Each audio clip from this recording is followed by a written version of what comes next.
Omusigazi omwe omanyirwe ha mazina ga Ategeka Simon emyaka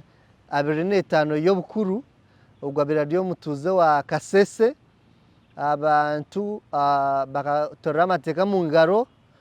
bamutera bamwita obwabire nagambaho n'abanyamakuru ahari Kasese Central Police Station hori omugambirizi wa polisi omu Rwenzori East SP Nelson Tumushime hagizire ngo nyuma yo kutunga amakuru kugira ngo Simon Tukutegeka akitwa ahari Plus 2 Guest House bakirkanga bakwatwa abayimbatekatekaho kwenda kubayamba kumanya cyaresire nshongeji twakwata abantu bashatu hamwe na manager wa Plus 2 Guest House omu municipality ya Kasese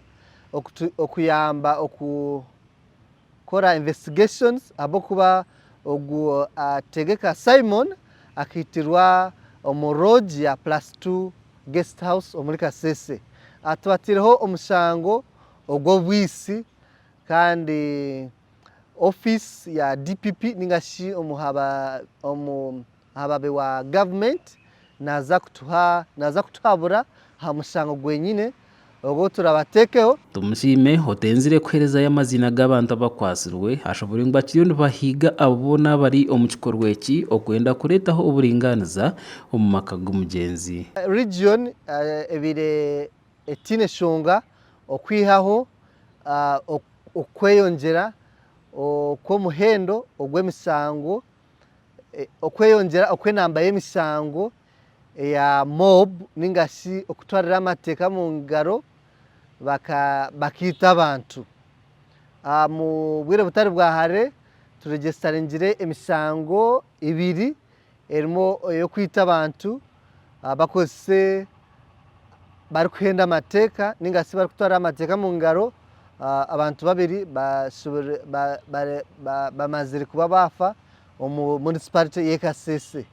P Nelson ayongire yagira ngo omu makuru gandi hondijo omuntu nawe otakamanyurwe akitwa omu cyaro ekirumanya nkaho cya omuri Kirembi Ward omu Central Division ondijo otakamanyira amazina geye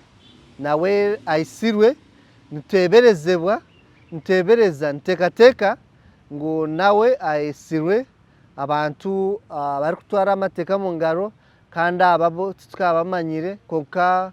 okuchondoza kwitu kurimo kugenda mu misho kureba ngo family nayo yafuna justice yafuna oburinganiriza kurgo mu police ningashi mu byo kwerinda abyo kwerinda nibongera baciro rubanja abantu bari kwita batahi babo kandi bashobora ngo eki tikiri kuhenda bwawe bw'umuntu okwihungira emesa nabyo kwerinda okucondoza nze ntufuna amahurire ag'abantu abari